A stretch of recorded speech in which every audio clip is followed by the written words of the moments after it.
Welcome back, everyone. Today, we're going to explore leather stropping compounds. We're going to take a look at a few things. One is essentially why would you use a compound, for example, instead of a sharpening stone. Two, we're going to look at what the different colors mean, because there are so many colors. And then three, we're going to look at exactly what goes into those compounds so you can understand what you're getting, why it's going to help you, and the best option for you for your sharpening in your crafting. So with that, let's dive right in.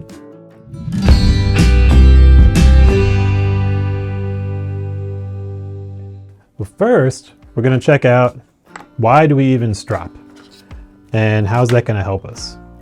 So stropping is typically done to help sharpen the edges of our bladed tools. These could be, swivel knives. They could be our standard cutting knives.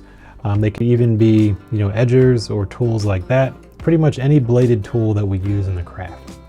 And we want to maintain a sharp edge because that'll give us better results in our crafting. So we can do a couple things, beginning with sharpening stones. Sharpening stones, essentially, when we add oil to them as well, create an abrasive surface that helps push the metal at the edge of our tool closer and closer to that edge, essentially refining that edge until it's sharp again. Each time it removes a little bit of metal, but definitely not, gonna change the blade too fast. It can last for decades, sharpened carefully. So stropping compound comes in when you want an even finer edge. And that's when we'd go through the different compositions, depending how fine and how sharp you want that to be. For some cutting tasks, it's not going to matter. For some detailed ones, it may matter a lot. So that's essentially why you'd use a compound, is to get a very, very fine edge beyond that which you can get from typical sharpening stones. So next, we're going to look at the composition of these stropping compounds.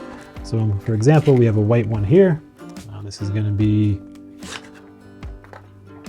pretty popular compound, and they're usually made from a combination of abrasive elements that rest in paraffin wax. And the paraffin's pretty soft. It's a pretty neutral, part of that composition. And then they'll add abrasive elements to it. For example, aluminum oxide. So in our white compound here, this is an aluminum oxide based compound. And as you see, there are these very tiny crystals, and those are sharp. And so when you put those crystals in with that paraffin wax, and then you come up with this compound, it can become a very fine abrasive that we can then rub our edges over to help sharpen them. And those little sharp crystals are what helps give us that sharp edge. So the compounds can vary. And so the colors, it's really important to know, are not consistent across manufacturers. So for example, we have three here, from one manufacturer, and then here's another set of compounds from a different manufacturer. And, the white from this manufacturer is not going to be the same compound as the white from this manufacturer. And I really wish it was, believe me, but it's way more complicated than that. And, but that's okay, because once you realize which type you want, which manufacturer you prefer, then you'll be able to have that, going ahead. So just keep that in mind. The colors are not consistent. And the formulas, they're each for a specific purpose. They're either going to be for cutting, polishing, or finishing. And as they go down each of those steps, they get finer and finer. So cutting is going to be a coarser compound than a finishing compound, which is going to be very, very fine and give you a very sharp edge. Next, they're often for specific metal types.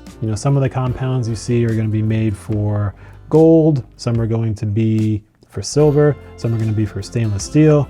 And so we're primarily going to focus on the ones that are general or that work for stainless steel, so we can get our steel edges sharp. But it's important to realize that, and so when you're looking, you're getting the right compound for the right type of metal that you're trying to sharpen. Next, the formulas by each manufacturer are unique. And so even within that, for example, if you buy an aluminum oxide, those grains that we looked at earlier, they could even be different sizes. So one manufacturer may have a grain that is 10 times the size of another manufacturer, which will affect how fine that edge is on your finished sharpened knife. So it's important to know that as well. And next, the different grit results that you get. So here's where really kind of the rubber meets the road, if you will, in that why is this one, say different than this one? Is why would you choose one over the other? And so for that, I'm going to use an example here with sandpaper. Now, we never want to use sandpaper on our leather knives, but it helps make a great example that can be visually seen as to what the difference is. So these are 3 different grits, and the left is our coarsest, it's the roughest one. And as we go further, we're going to get smoother and finer. And when we turn them over, we see they have different grit sizes. The coarse one is a 150, the middle is a 320, and the finest one is 1000. And so as we get smoother and finer, the grit size goes up. And when we look at our stropping compounds, we're going to see the same thing. Our white compound here is going to be around a 900 grit.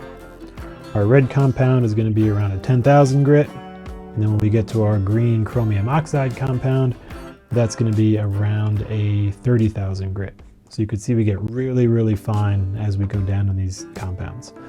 So even if we start with a sharpening stone, then we can get finer and finer and finer. Even the stones themselves, as we had seen, have a different, grit, if you will, to them, and can be finer and smoother. And so we're essentially just working down, that line of really how sharp do we want our blade to be.